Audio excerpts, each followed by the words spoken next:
महाराजा रंजीत सिंह घोड़ों का शौकीन था। इसके अस्तबल में दुनिया के नायाब घोड़े मौजूद थे। 1823 में खालसा दरबार में आने वाले एक यूरोपीय फौजी अफसर बैरन चार्ल्स हगल की जुबानी रंजीत को मालूम हुआ कि पेशावर के गवर्नर यार मोहम्मद खान बाकरजई के पास एक नहायत शानदार घोड़ी मौजूद है। महाराजा ने यार मोहम्मद को अपने वजीर फ़कीर अजीजुद्दीन के हाथ पैगाम भिजवाया कि वो घोड़ी महाराजा को पेश कर दे।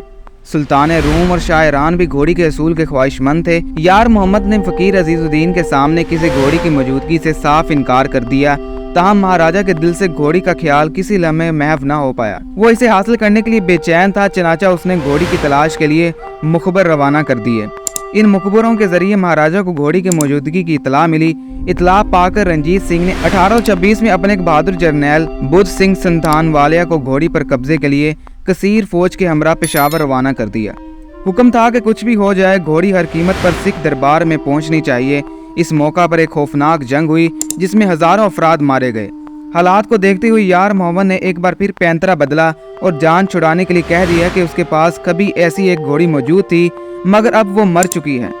अब तो महाराजा का सब्र का पैमाना भी लबरेज हो गया और उसने 1829 में कंवर नौनियाल सिंह और जनरल वंतोरा की सरबराही में अपनी अफवाज को पेशावर भेजा ताकि वो किसी भी कीमत पर घोड़ी को लेकर आएं। यार मोहम्मद को पता चला तो इक़्तिदार अपने भाई सुल्तान मोहम्मद खान को सौंप कर खुद जान बचाने के लिए यूसुफजई पहाड़ों में फरार हो गया। जनरल वंतोरा ने सुल्तान मोहम्मद को गिरफ्तार कर लिया और इसे एक धमकी दी कि अगर घोड़ी ना मिली तो इसका सर कलम कर दिया जाएगा। सख्त की जनरल वंतोरा की धमकी कारगर साबित हुई और सुल्तान मोहम्मद ने मजबूरन घोड़ी वंतोरा के हवाले कर दी, क्योंकि इसके सिवा अब कोई रास्ता बाकी न बचा था। मौरखीन कहते हैं कि घोड़ी जनरल वंतोरा को पेश करते हुए सुल्तान मोहम्मद बच्चों की तरह बिल्क बिलक कर रो रहा था, मगर मजबूर था। घोड़ी को फौरी तौर पर 500 सिपाहियों की हिफाजत में लाहौर भेज दिया गया। रंजीत को खबर मिली तो इसकी खुशी का कोई ठिकाना न रहा।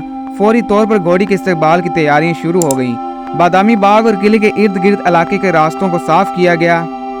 तमाम सड़कों पर झाड़ू दिया गया ताकि धूल का एक जर्रा भी घोड़ी की नथों में न जा सके। आखिर क्यों ना होता, इस नायाब घोड़ी के हसूल के लिए तकरीबन 12,000 इंसानों ने जानों से हाथ धोए और सिख खजाने से 12 अरब रुपए सर्फ हुए थे। जनरल वंतोरा को इस कारनामे पर 2,000 का कीमती खुलत अता हुआ। घोड़ी का नाम असफ लैला रखा गया और इसे लाखों रुपए के सोने के जेवरात और जवाहरात से आरास्ता किया गया। खास तौर पर इसके गले में कोई नूर हीरा भी पहनाया गया। घोड़ी को सिर्फ खास मौका पर बाहर लाया जाता था। ये महाराजा रंजीत सिंह की सबसे पसंदीदा घोड़ी थी।